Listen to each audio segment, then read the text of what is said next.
Ao iniciarmos mais esta lição, queremos saudar muito fraternalmente os nossos amados pastores, Luiz e Sandra Pedroso, titulares desta 8ª Igreja Batista Filadélfia de Curitiba, também os caros pastores Roberto Monteiro de Castro e Gilson Bétega, que são abençoadores do ministério da mesma.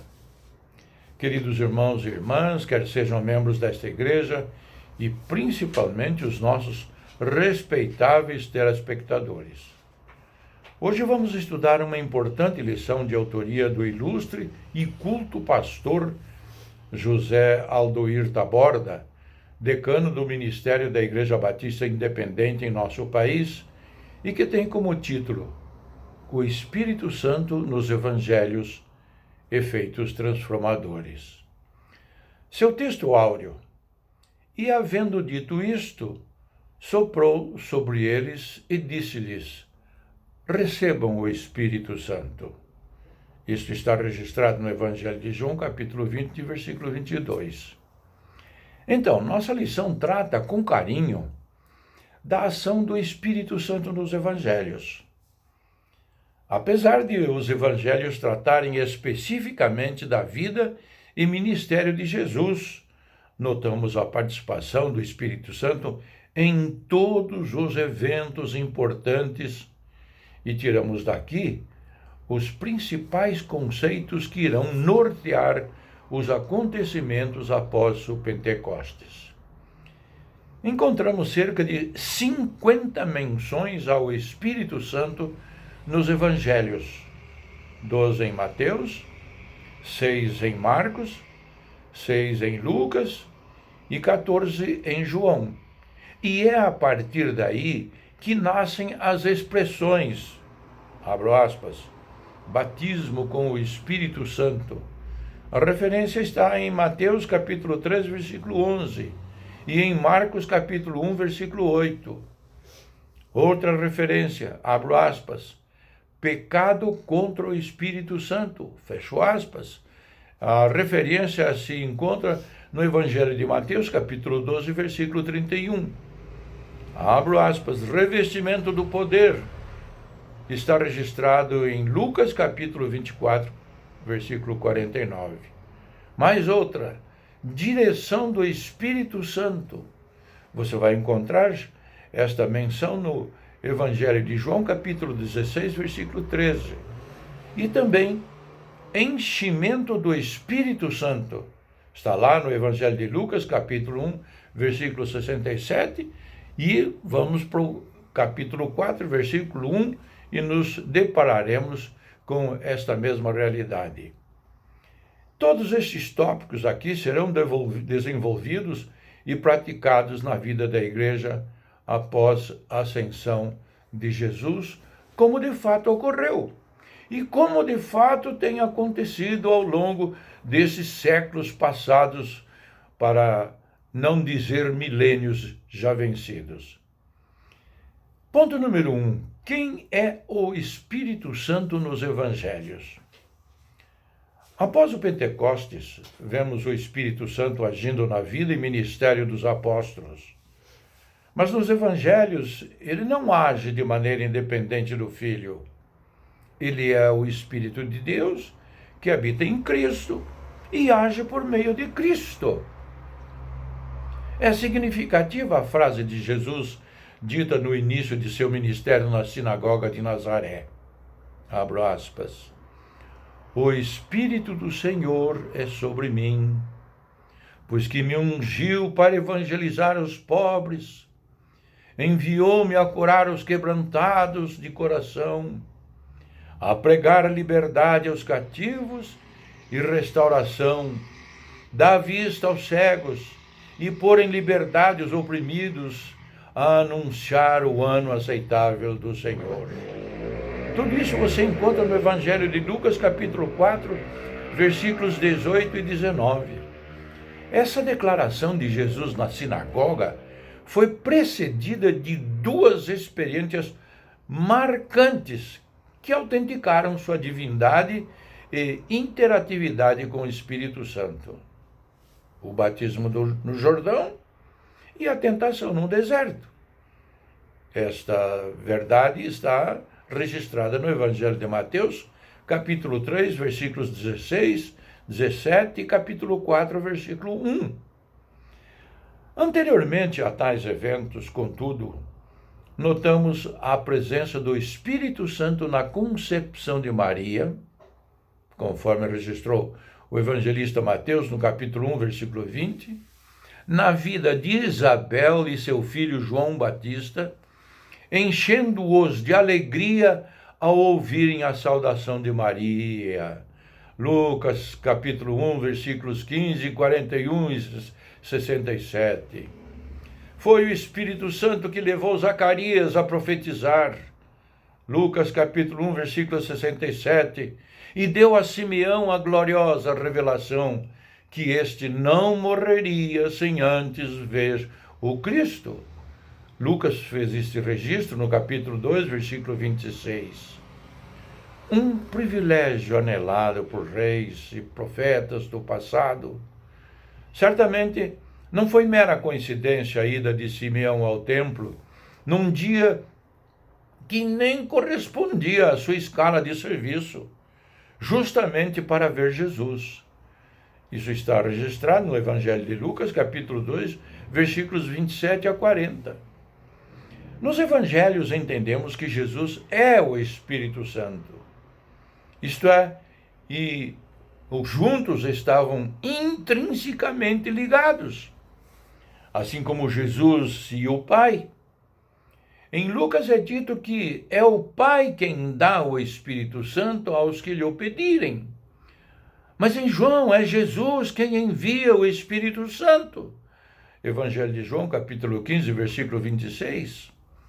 Jesus promete que aquele que nele crer, do seu interior fluirão rios de água viva. Isto é, seriam cheios do Espírito Santo. Quem disse isso e registrou foi o evangelista João, no capítulo 7, versículo 39. E pelo Espírito ele deu aos seus discípulos poder e autoridade sobre espíritos e enfermidades. Lucas registrou no seu evangelho, capítulo 10, versículo 19. Porém, o texto deixa claro que o Espírito Santo ainda não fora dado aos discípulos, porque Jesus ainda estava entre eles.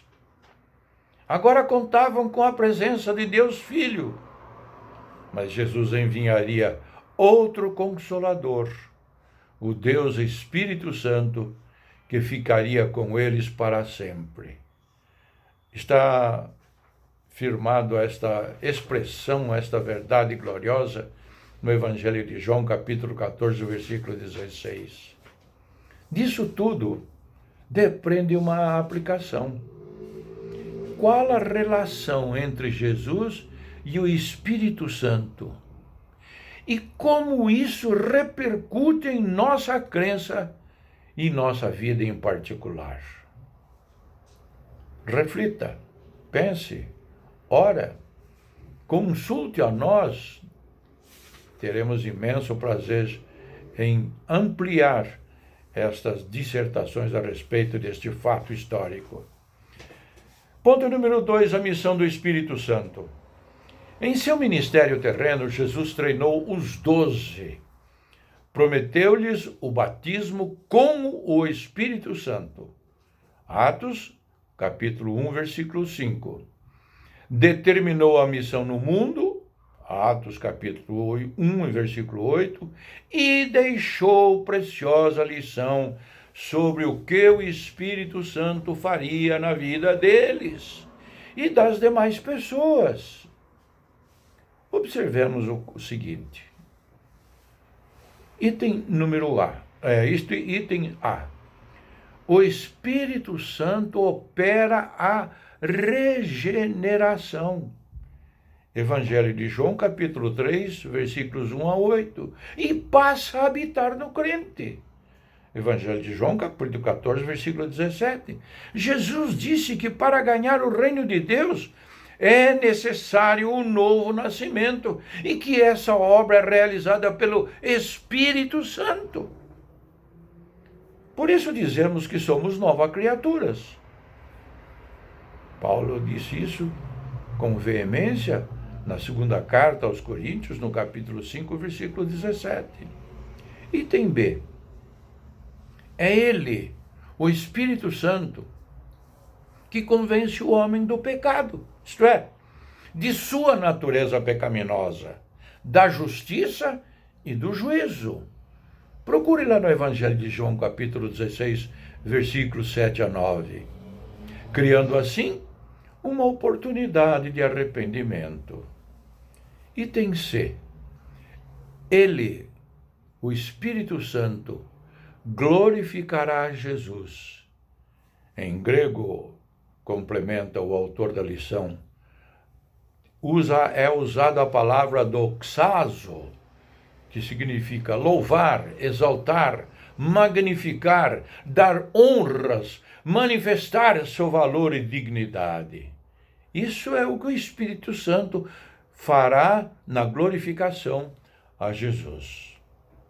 Abro aspas. Porque há de receber do que é meu e vô-lo há de anunciar. O evangelista João registrou isso no seu Evangelho, capítulo 16, versículo 14. Assim como o Filho glorificou o Pai com seu trabalho na terra. João, capítulo 7, versículo 18 e capítulo 17, versículo 4. O Espírito glorificará o Filho diante dos homens. O Espírito Santo não busca glória para si mesmo.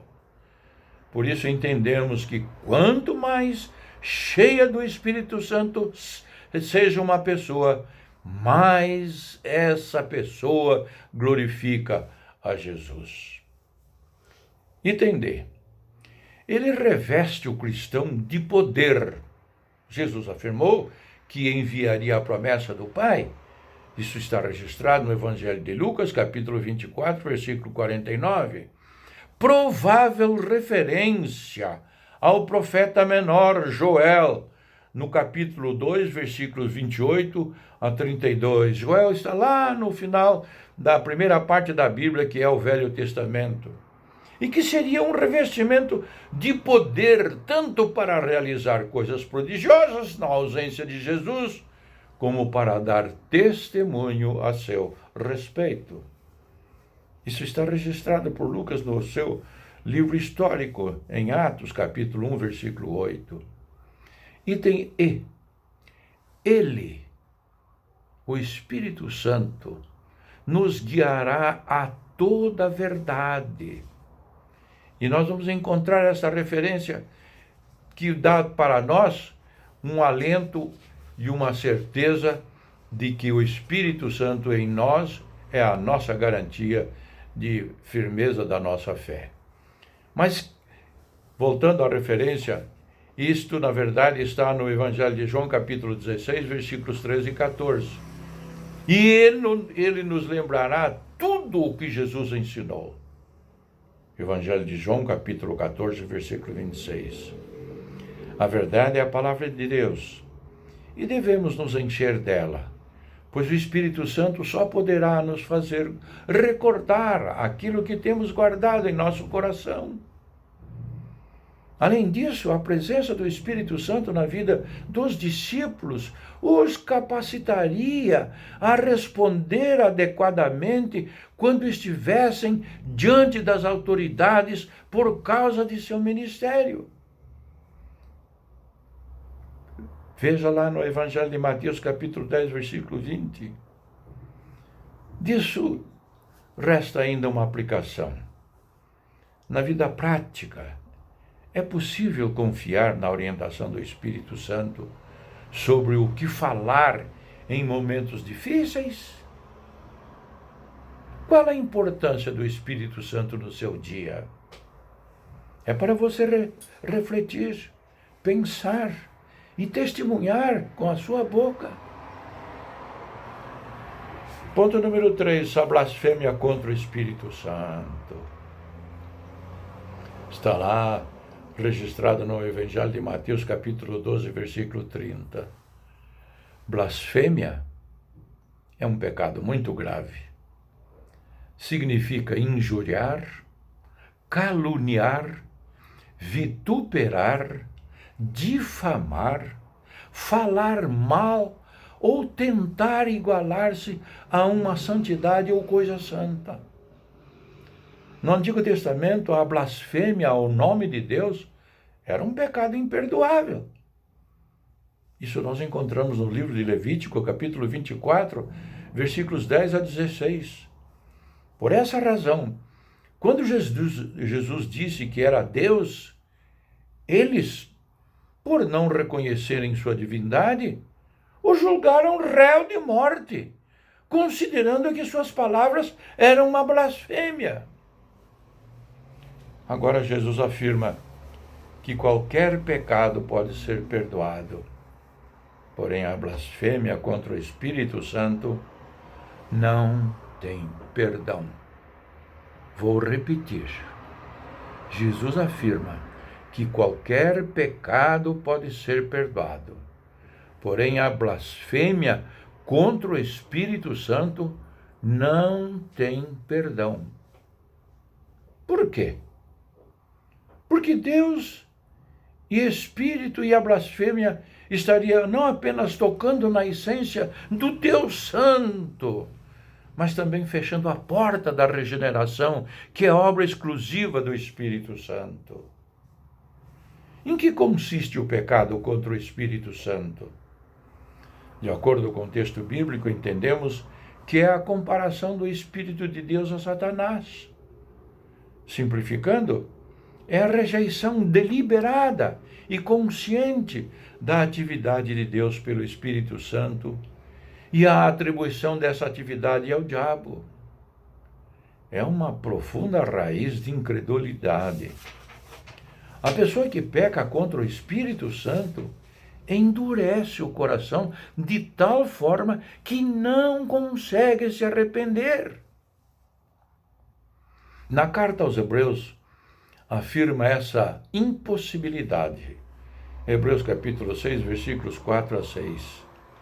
E João chega a afirmar que quando é um pecado para a morte, nem vale orar. Está registrado lá na primeira carta de João, capítulo 5, versículo 16. Quem peca contra o Espírito Santo é réu de juízo eterno. Marcos capítulo 3, versículo 29. Vou repetir. Quem peca contra o Espírito Santo é réu de juízo eterno. O texto de Hebreus nos permite, no entanto, inferir que se uma pessoa sente arrependimento, ela não pecou contra o Espírito Santo, pois Deus não leva em conta os tempos da ignorância. Atos capítulo 17, versículo 30. E complementa: e perdoa todos os arrependidos. Qual é a aplicação? Que tipo de dúvidas tem surgido em seu coração quando você comete um pecado? Como tem sido a sua relação com o Espírito Santo? Ponto número 4. Recebei o Espírito Santo. O Espírito Santo não entraria em ação enquanto Jesus não subisse ao Pai. Isso está registrado no Evangelho de João, capítulo 16, versículo 7.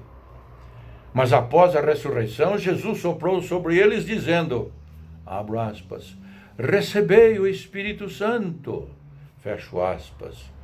Evangelho de João, capítulo 20, versículo 22, você encontra esta referência. Era a preparação para receberem o outro Consolador que Jesus enviaria, isto é, para serem batizados com o Espírito Santo. Atos capítulo 1, versículo 5. Para que isso acontecesse, deveriam ficar em Jerusalém, e foi o que fizeram, Atos capítulo 2, até o evento que mudou toda a história da igreja e da vida das pessoas. Podemos interpretar a primeira experiência do Espírito Santo neles como a habitação do Espírito Santo nos convertidos. Evangelho de João, capítulo 14, versículo 17. Sendo a segunda experiência, o batismo com o Espírito Santo, uma grande necessidade, sem a qual não poderiam enfrentar o que vinha pela frente. Atos, capítulo 1, versículo 8. O batismo com o Espírito Santo é uma grande necessidade, tanto para testemunhar de maneira coerente, como para realizar as obras poderosas em nome de Jesus. Além dessa capacitação, o Espírito Santo dá direção, paz e dons espirituais. Qual é a aplicação disso tudo que acabamos de dizer? Olhe bem para mim. Você já teve a experiência do batismo no Espírito Santo? Que efeitos transformadores aconteceram? Como podemos buscar essa experiência em nossa vida? Ou, como você pode buscar essa experiência em sua vida? Conclusão. Pense agora. Peça a ajuda do Espírito Santo para fechar de forma vitoriosa e gloriosa esse nosso estudo. Assim como o Espírito Santo agiu na vida de Maria, Simeão e Zacarias, enchendo-os de gozo e dando revelações, e assim como conduziu a Jesus, ele quer agir hoje, agora. Lembremos que Jesus disse que o Espírito Santo ficaria conosco para sempre. Ele não mudou. Receber o Espírito Santo é uma experiência transformadora. Entretanto, assim como Jesus ordenou aos seus discípulos que ficassem em Jerusalém até que fossem revestidos de poder, o que eles fizeram com oração e fervor, devemos entender que a busca pelo enchimento do Espírito é responsabilidade de cada um de nós. Vou repetir para encerrar. Devemos entender que a busca pelo enchimento do Espírito Santo é responsabilidade sua, é responsabilidade minha, afinal, é responsabilidade de cada um de nós. Que Deus lhe abençoe.